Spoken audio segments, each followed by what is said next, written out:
मला सांगा, मनुष्य किती पायावर चालतो? किती पायावर चालतो? 2. मनुष्य किती पायावर चालतो? 2 पायावर मनुष्य चालतो का? कारण ज्या वेळेला तो एक पाऊल पुढे टाकलेलं असतं त्यावेळेला मागचं पाऊल उचललेलं असतं, आणि उचललेलं पाऊल जो पुढे टाकून स्थिर करतो त्यावेळेला मागचं पाऊल उचललेलं असतं. मग किती पायावर चालतो? एका. मला प्रामाणिकपणानं सांगा, एका पायावर चालता येतं का? मग मनुष्य किती पायावर चालतो? असं आहे. तसंच आहे आपलं असंच चालू आहे. मी कशा करता बोलतो ऐका. आपलं काय होतं, ज्या वेळेला प्रपंचामध्ये आपण पाऊल टाकतो ना त्यावेळेला परमार्थाचं पाऊल आपण उचललेलं असतं, ते आधार असतं. आणि ज्या वेळेला परमार्थाचं पाऊल आपण जमिनीवर ठेवतो त्यावेळेला प्रपंचाचं पाऊल उचललेलं असतं. एका वेळेला एकच पाय जमिनीवर असतो. दोन्ही पाय जेव्हा जमिनीवर असतात ना तेव्हा ते उभं राहणं असतं, चालणं नसतं.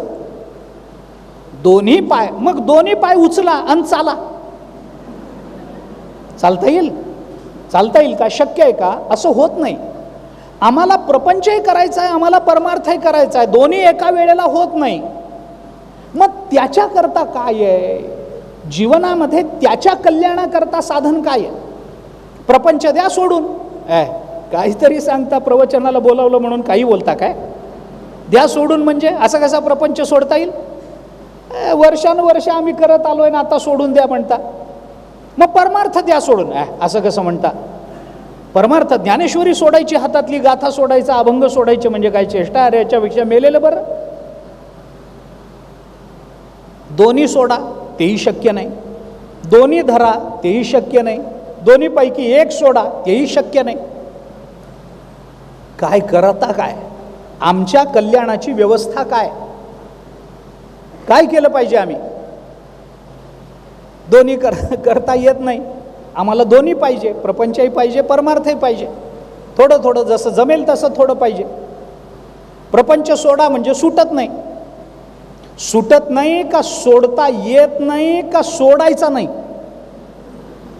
हां, त्याचाही एकदा कधीतरी विचार करा. मी पुन्हा सांगतो, सुटत नाही का सोडता येत नाही का सोडायचाच नाही मनापासून? मला वाटतं तिसरा प्रश्न जास्त बरा आहे. आम्हाला सोडायचाच नाही हो.